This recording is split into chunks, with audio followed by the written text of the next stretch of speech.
Hi, so we're here at an industrial gas processing facility in the Toronto area, and these are the tubes we'll be testing today. They're about not today, but over the course of the next few days. There's about 70 of them, and this one huge one here. So we are going to hook sensors up to each of these tubes and we're going to pressurize the tube and process the data through that box there, and we'll pick that back up when we're ready. Okay, so this is the processing unit that will be processing the data and the signal that we get from the tubes. Now we're going to put a sensor on each end of every tube, and that they're going to be connected by wire to the back here. And for every tube, there will be an even and an odd. So for the first tube, the first sensor will be in number 1, number 2, and every tube will have 2 sensors. So that's how we set that up. The rest is just, setting up the interface. And yeah, we'll pick back up soon. So just a quick look at the methodology for the connectors. These cable bundles are loomed in groups of 4, and the first ones are all odd. So we have 1, 3, 5, and 7, as you can see. So I'm just going to start with channel 1 here.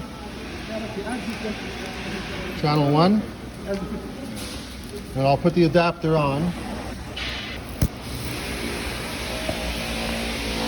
Alright, it winds up like that. I'm sorry I couldn't show you, but it winds up like that. And it's as simple as connecting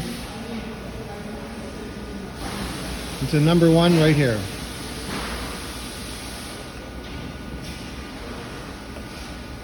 And you repeat that procedure for every end. So just a quick walk through of what it looks like with the manifold attached here.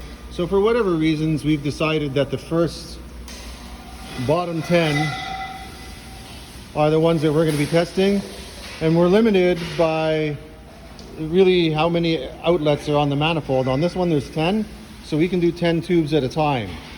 Okay, and for our own purposes we've labeled them T1, T2, all the way up to T10 over here. So that's what that looks like with the manifold attached. We are going to go through just the procedure for attaching. We're going to go through the procedure for attaching a sensor to the tube.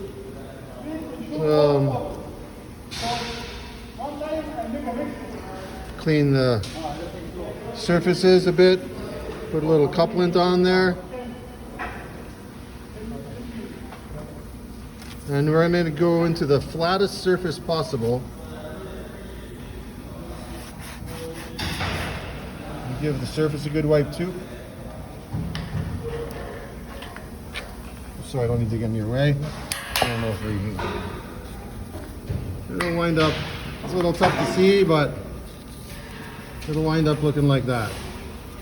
Then we feed the cable in there. We feed the cable in a little bit for some tension relief. This device here is the pressure gauge. It's attached to the manifold, and it'll tell us when we reach the correct pressure for the test, which is based on whatever the tubes are designed to handle. So this one is designed for 2400, so we'll be pressurizing to 4000. So we'll be looking for 4000 on that meter when we pressurize these tubes later on. This is the manifold we'll be using to pressurize. So it looks like we'll be doing batches of 10 tubes at a time. So just to take a look at here, we got about 70 there. So that'll be about 7 batches of 10 tubes. Excuse the noise, we are in a gas facility here. And That's the manifold we use. So it looks like there's 10 outlets on that manifold. So that means we can pressurize 10 tubes in a batch. So that's how we're working.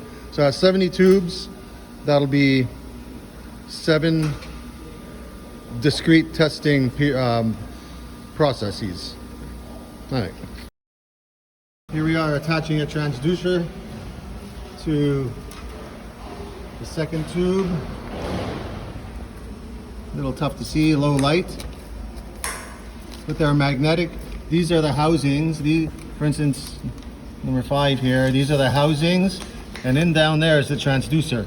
There are magnets on each side that you affix the transducer to the tube with. So we're in the pressurization stage, and we are taking water from that line. As we follow it, it makes it into this manifold right here, and it is pressurizing, for instance, this one and every other tube that is connected. And that'll take about 45 minutes to an hour. We pump water full there, and then when it's reached about 4,000 psi, which is maybe about 5/3 of the service pressure of these vessels, and then we stop and we hold and we record it on that machine over there. And if there's any cracks in these tubes, they will grow while the pressurization is going on, and they'll be recorded on that computer. So that's what we hope to achieve during these tests. So we're well into the procedure today. You can see the transducer is mounted. So we've tested all the ones down here. Today we're testing that top row. And then after that, we have all of these to go. So, you notice the transducers are there. They follow this line all the way back over here. Sometimes the video this side too, not only that side. Yeah, well, I want to get all the good looking people. So this is, and it comes back to here. So all these transducers wind up plugged into the back of that unit.